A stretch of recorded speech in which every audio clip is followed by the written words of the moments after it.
Assalamualaikum warahmatullahi wabarakatuh. Halo sahabat, kali ini saya membawakan cerita yang membuat kalian menangis dan gemas mendengarnya. Sebelum mendengarnya silahkan absen dulu para onti uncel dari daerah mana saja. Buat yang sudah subscribe semoga rezekinya lancar ya. Namaku Naila, 23 tahun, berasal dari desa kecil di Jawa Timur. Aku merantau ke Timur Tengah demi menyelamatkan keluarga dari jeratan utang lintah darat. Aku bekerja sebagai asisten rumah tangga di rumah megah milik seorang pengusaha Arab, Tuan Khalid Al-Murad, pria yang terkenal kejam, dingin, dan tak pernah tersenyum. Hari-hariku penuh tekanan, tapi kubiarkan semua rasa sakit itu kutelan demi adik-adikku yang masih sekolah. Suatu malam, istri sah Tuan Khalid kabur. Skandal itu menyebar secepat angin gurun. Dalam hitungan hari, para tetua keluarga datang dengan keputusan bulat, Tuan Khalid harus segera menikah lagi untuk menyelamatkan kehormatan keluarga. Yang menjadi masalah adalah, mereka menunjuk aku. Seorang pembantu, seorang asing, seorang perempuan yang bahkan tak pantas duduk satu meja dengan mereka. Aku tidak punya pilihan, katanya dingin saat menatapku di ruang tamu besar itu. Suaranya tajam, matanya kosong. Kau akan menikah denganku besok. Jantungku serasa dihantam palu. Aku menangis, memohon pada sang nyonya, tapi dia sudah pergi, tak ada tempat berlindung. Tuan Khalid bukan hanya majikanku. Dia adalah neraka yang harus kutinggali tanpa tahu kapan bisa keluar. Pernikahan itu dilangsungkan secara tertutup, tanpa senyum, tanpa cinta, bahkan tanpa restu dari hatiku sendiri. Aku hanya berdiri seperti boneka, mengenakan gaun putih yang bukan milikku, menatap cermin dengan mata sembab. Sejak hari itu, aku bukan lagi Naila si pembantu. Aku Naila, istri sah seorang pengusaha kaya, yang membeliku dengan status, bukan cinta. Malam pertama menjadi mimpi buruk yang tak pernah kubayangkan. Di kamar sebesar aula istana itu, aku duduk kaku di tepi ranjang, menanti detik-detik neraka. Tapi Tuan Khalid malah membuka dompetnya, mengeluarkan selembar cek dan berkata, aku tidak menyentuh wanita yang tidak mencintaiku. Tapi kau harus tahu, aku sekarang berutang padamu. Bukan hanya karena pernikahan ini, tapi karena kau telah mengorbankan seluruh hidupmu. Tanganku gemetar menerima cek itu. Jumlahnya, setara dengan seluruh utang keluargaku di kampung.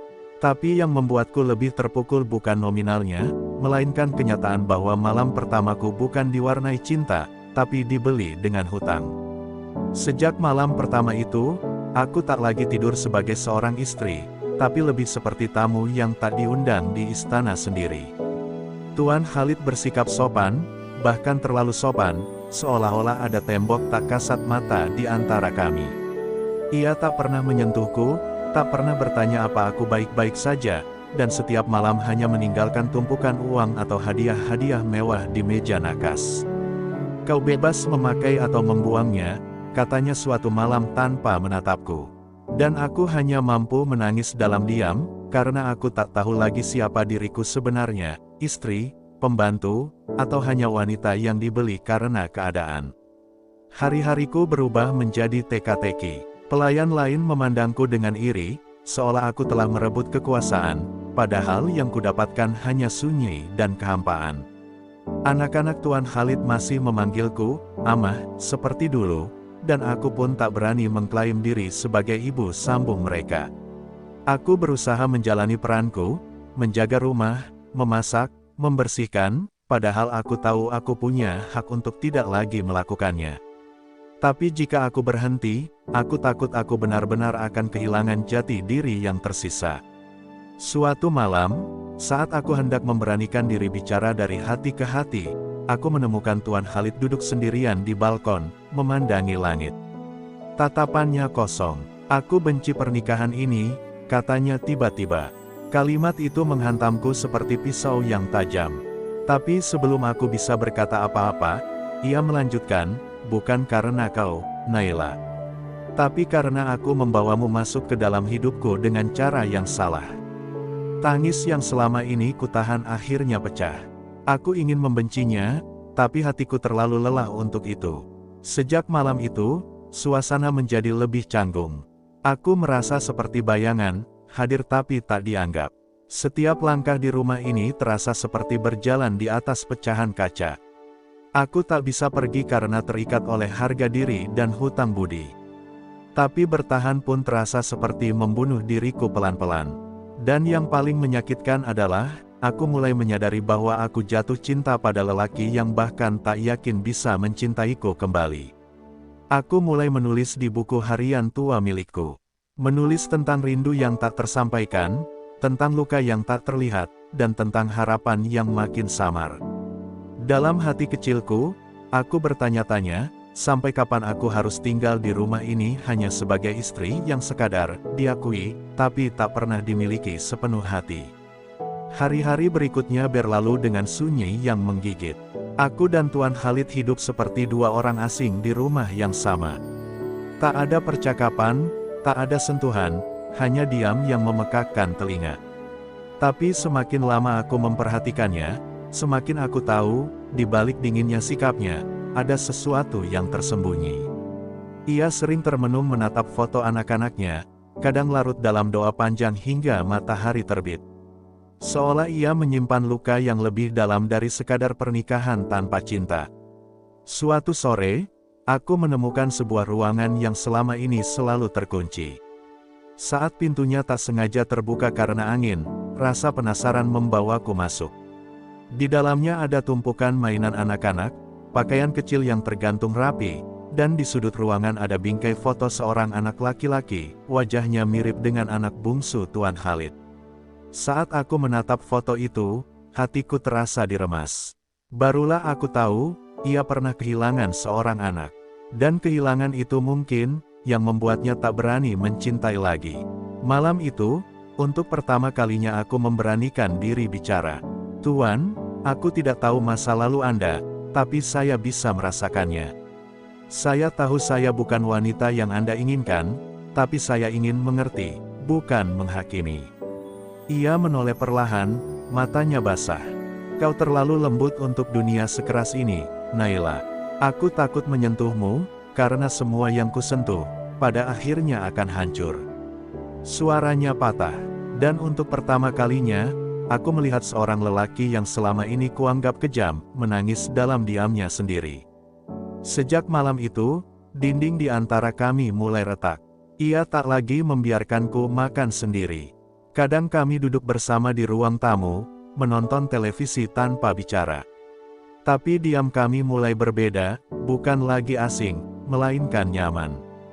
Dan tanpa kusadari, aku mulai menunggu waktu-waktu itu, menanti percakapan-percakapan kecil yang membuat jantungku berdetak lebih cepat dari biasanya. Namun, meski hati kami mulai saling mendekat, statusku tetap menggantung. Aku adalah istri, tapi tanpa tempat, tanpa pelukan, tanpa kepastian, dan malam-malam panjang itu terus mengujiku. Karena tak ada yang lebih menyakitkan dari mencintai seseorang, yang belum siap mencintai kembali. Suatu pagi, suasana rumah mendadak berubah tegang. Para pelayan saling berbisik, dan wajah Tuan Khalid lebih pucat dari biasanya. Aku yang sedang memberi makan anak-anaknya, dikejutkan oleh suara ketukan pintu besar. Ketika pintu dibuka, berdirilah seorang wanita cantik berbalut abaya hitam, lengkap dengan wangi parfum yang begitu asing. Ia adalah Yasmin, mantan istri Tuan Khalid, wanita yang dulu meninggalkannya. Tanpa penjelasan, dan kini, ia kembali, dengan senyum setajam pisau. Kehadirannya membawa badai dalam hidupku. Ia mengaku ingin memperbaiki hubungan dengan Tuan Khalid demi anak-anak. Tapi lebih dari itu, ia menatapku seperti aku tak pantas berada di rumah ini, apalagi sebagai istri sah. Kau hanya pembantu yang dinaikkan derajatnya karena belas kasihan, bisiknya suatu malam saat tak ada yang melihat. Kata-kata itu menamparkan harga diriku. Aku berusaha tegar, tapi setiap langkahku di rumah ini kembali terasa seperti berjalan di atas duri. Tuan Khalid sendiri mulai berubah sejak Yasmin datang. Ia kembali tertutup, bahkan lebih dingin dari sebelum kami menikah. Aku mencoba bersikap biasa, tapi hatiku hancur saat melihat mereka tertawa kecil di ruang tamu, seolah tak pernah ada luka di antara mereka. Aku menunduk, membawa nampan ke dapur, menahan air mata yang ingin pecah. Dalam benakku, satu pertanyaan terus terngiang, jika wanita dari masa lalunya kembali, masihkah aku punya tempat di masa depannya? Puncaknya, Yasmin menuduhku menggunakan pernikahan ini untuk mendapatkan harta.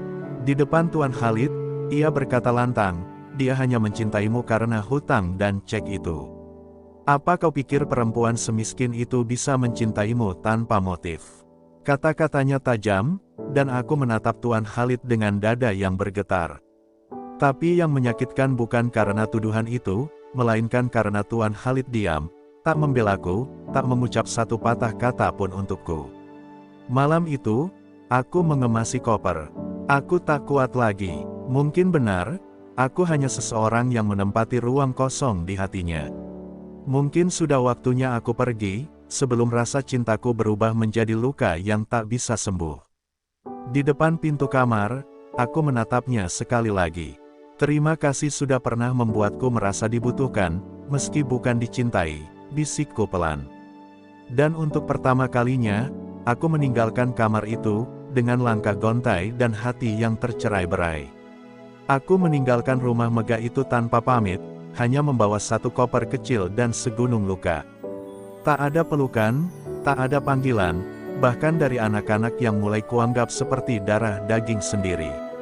Aku kembali ke tempat tinggal lamaku di kota, menyewa kamar sempit yang jauh dari kemewahan yang dulu sempat menyesakkan. Setiap malam, aku berusaha menghapus bayangan Tuan Khalid dari benakku, tapi semakin aku mencoba, semakin wajahnya menghantui pikiranku. Karena yang kucintai bukan harta dan statusnya, tapi hatinya yang sempat menunjukkan sisi rapuh dan tulus. Beberapa hari kemudian, sebuah mobil hitam berhenti di depan kontrakan. Aku mengintip dari balik tirai, dan jantungku berhenti berdetak sejenak saat melihat Tuan Khalid berdiri di luar, mengenakan jubah putih dan sorban, wajahnya tampak lebih lelah dari biasanya. Saat ku buka pintu, kami hanya saling menatap dalam diam. "Mengapa kau pergi tanpa bicara?" tanyanya akhirnya, suaranya serak. Aku menahan air mata, karena saat aku disakiti, kau memilih diam. Karena ketika aku dituduh, kau memilih Yasmin. Tuan Khalid mendekat, lalu meraih tanganku, memeluknya erat seolah takut kehilanganku lagi. Aku pengecut, Naila, aku tak tahu bagaimana cara mempertahankanmu tanpa menyakiti yang lain. Tapi setelah kau pergi, rumah itu mati. Anak-anakku mencarimu setiap pagi, dan aku tak bisa tidur semalam pun. Matanya yang selama ini dingin, kini berlinang. Tangisnya pecah, dan untuk pertama kalinya, aku melihat pria itu sepenuhnya hancur karena cinta. Ia lalu mengeluarkan secarik kertas, surat pengembalian seluruh cek dan aset yang pernah diberikannya padaku. "Ini ku kembalikan, karena kau tak pernah membeliku. Kau mencintaiku saat aku bahkan belum mencintaimu balik. Kini, aku ingin membayar semua luka itu, bukan dengan uang, tapi dengan sisa hidupku." Ucapannya membuatku tak mampu menahan tangis. Aku telah menunggunya begitu lama mengakui itu. Tapi kenapa, semua ini terasa seperti pilihan yang datang terlambat? Aku tak langsung menjawab. Karena cinta, meski bisa tumbuh, tetap membutuhkan keberanian dan pengorbanan. Dan aku sudah terlalu lelah menjadi satu-satunya yang berjuang. Namun saat tangannya kembali menggenggamku, dan anak-anaknya berlari dari belakang sambil berteriak, "Umi, aku tahu, mungkin ini bukan akhir dari luka, tapi awal dari penyembuhan." Perlahan, aku mengangguk. Bukan karena aku menyerah, tapi karena akhirnya, aku dipilih. Bukan karena terpaksa, tapi karena cinta yang tumbuh dari luka terdalam. Setelah aku kembali, hidup kami tidak langsung menjadi sempurna. Meski Tuan Khalid sudah membuka hatinya sepenuhnya, luka-luka yang pernah tercipta tak bisa hilang begitu saja. Aku belajar menerima, perlahan. Tapi rasa takut tetap menghantui. Takut jika cinta ini hanya sementara, takut jika aku kembali jadi pilihan terakhir saat badai lain datang. Namun aku memilih tinggal, bukan karena tak punya tempat lain, tapi karena hatiku akhirnya memilih untuk percaya. Beberapa minggu setelah aku kembali, takdir kembali menguji. Anak sulung Tuan Khalid, Hadi, mendadak jatuh sakit parah. Dokter menyebut ada kelainan jantung yang selama ini tersembunyi. Rumah sakit menjadi tempat kami bermalam selama berhari-hari. Dan disitulah, untuk pertama kalinya, aku melihat Tuan Khalid kehilangan kekuatan. Ia menangis di pelukanku, menggenggam tangan anaknya yang lemah sambil berkata, "Tuhan, jangan ambil dia juga, aku belum bisa kehilangan lagi." Aku menjaga Hadi seperti anakku sendiri. Setiap malam aku membacakan doa di telinganya, menenangkannya dengan cerita-cerita dongeng yang dulu sering kubacakan pada adikku di kampung. Hubungan kami diuji bukan hanya oleh cinta, tapi oleh rasa kehilangan yang begitu dekat. Dan saat akhirnya Hadi mulai membaik dan bisa tersenyum kembali, Tuan Khalid memelukku dengan mata penuh air mata. "Kau bukan hanya istriku, Naila, kau adalah hidupku." Kejadian itu mengubah segalanya. Tidak ada lagi Yasmin, tidak ada lagi dinding di antara kami. Ia memintaku memulai hidup baru bersamanya, bukan di istana megah, tapi di rumah kecil yang sedang ia bangun khusus untukku. Rumah yang tak penuh bayangan masa lalu, katanya. Dan untuk pertama kalinya, aku percaya bahwa aku bukan lagi perempuan yang dinikahi karena terpaksa. Tapi perempuan yang telah menyembuhkan luka paling dalam dari seorang pria yang pernah kehilangan segalanya. Hari itu, saat kami pindah ke rumah baru bersama anak-anak yang kini sudah memanggilku Umi dengan penuh cinta, aku berdiri di teras dan memandang langit. Hidupku memang tak dimulai dengan bahagia. Tapi aku belajar, bahwa kebahagiaan sejati, bukan tentang siapa yang kita cintai, tapi siapa yang memilih bertahan dan menyembuhkan bersama kita. Pernikahan kami yang dulu dibangun di atas keterpaksaan, kini mulai bersemi dalam keikhlasan. Namun, tak ada kisah cinta yang tak diuji takdir. Setelah kami pindah ke rumah baru yang sederhana namun hangat, aku dan Tuan Khalid mulai merencanakan kehidupan yang sesungguhnya. Ia bahkan mulai merancang bisnis kecil di luar keluarganya, agar kami bisa lepas dari bayang-bayang kekuasaan istananya. Tapi, di saat kami mulai menemukan tenang, badai baru datang mengetuk tanpa aba-aba. Hari itu aku merasa lemas dan mual sepanjang pagi. Kukira hanya kelelahan, tapi dokter memberiku kabar yang mengubah segalanya, aku hamil. Tangisku pecah di ruang periksa itu. Bukan karena takut, tapi karena perasaan campur aduk, antara bahagia dan was-was. Aku tahu Tuan Khalid pernah kehilangan seorang anak. Aku takut kabar ini justru membuka luka lamanya. Tapi saat kubisikkan berita itu di telinganya, ia terdiam cukup lama, lalu memelukku erat dan berbisik, "Tuhan memberiku kesempatan kedua. Kali ini, aku takkan gagal menjaga segalanya." Namun, kebahagiaan itu tak bertahan lama. Di bulan keempat kehamilanku, aku mengalami pendarahan hebat. Rumah sakit menjadi saksi betapa tubuhku melawan, tapi juga bagaimana hatiku mencoba bertahan demi kehidupan kecil di rahimku. Tuan Khalid nyaris tak pernah lepas dari sisi ranjangku. Ia berdoa, menangis, dan terus menyemangati, "Bertahanlah, Naila. Bukan untukku, tapi untuk bayi kita yang kelak akan tumbuh dengan cinta yang tak pernah bisa kita dapatkan di awal pernikahan ini." Di tengah semua kesakitan itu, aku kembali merenungi semua yang telah kami lalui. Aku, perempuan biasa, yang pernah dibeli dengan cek dan dipaksa menikah, kini dipeluk dengan cinta yang begitu dalam. Aku menatap matanya saat air matanya jatuh, dan dalam hati aku berkata, cinta ini terlalu terlambat untuk dimulai, tapi masih cukup tepat untuk diperjuangkan. Malam itu, di ruang rumah sakit yang sunyi, kami berdua menangis bukan karena takut kehilangan, tapi karena untuk pertama kalinya, kami sadar bahwa kami telah saling memiliki sepenuhnya. Dan saat dokter keluar membawa kabar bahwa bayi kami selamat, dunia seakan berhenti sesaat. Tuan Khalid sujud syukur, dan aku hanya bisa tersenyum di balik lelah yang luar biasa. Malam itu, ia duduk di sampingku, menggenggam tanganku yang dingin, dan berkata pelan, "Naila, ini bukan akhir dari perjalanan kita. Ini adalah awal yang sesungguhnya. Kini kau tak hanya istriku, kau ibu dari anakku. Dan cintaku, takkan pernah lagi tertinggal di belakang kata terpaksa." 3 bulan setelah kelahiran bayi kami, rumah kecil yang sederhana itu terasa seperti surga. Tangis bayi kami mengisi ruang-ruang kosong yang dulu sunyi. Tuan Khalid menjadi ayah yang lembut, bahkan lebih hangat dari yang pernah kubayangkan. Tapi kebahagiaan kami tak bertahan lama. Suatu pagi, seorang pria berjubah datang membawa kabar dari istana. Keluarga besar Khalid memanggilnya kembali. Mereka tahu aku telah melahirkan anaknya, dan mereka tidak setuju. Bayi kami dianggap ancaman bagi warisan dan kehormatan garis keturunan keluarga Al-Murad. Aku berdiri membeku saat Khalid membacakan surat itu dengan suara gemetar. Mereka ingin aku menceraikanmu, Naila.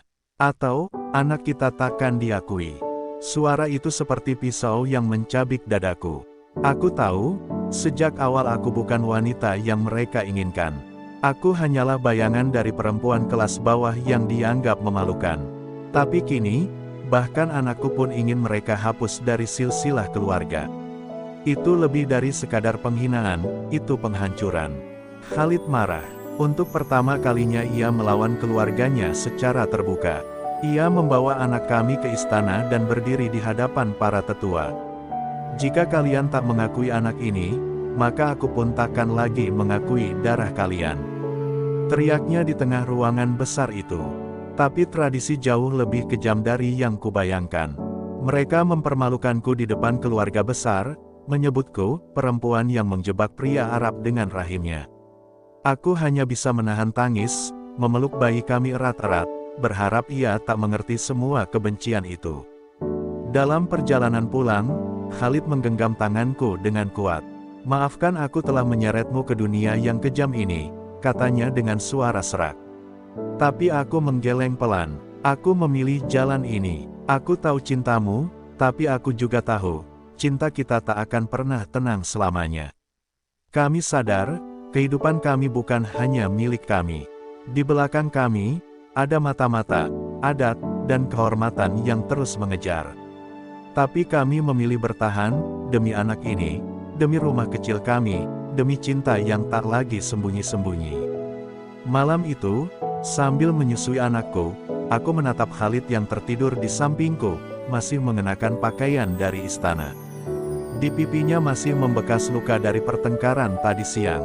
Dan aku sadar, laki-laki yang dulu menikahiku karena terpaksa, kini menjadi lelaki yang paling rela terluka demi melindungiku. Cinta kami memang tak biasa.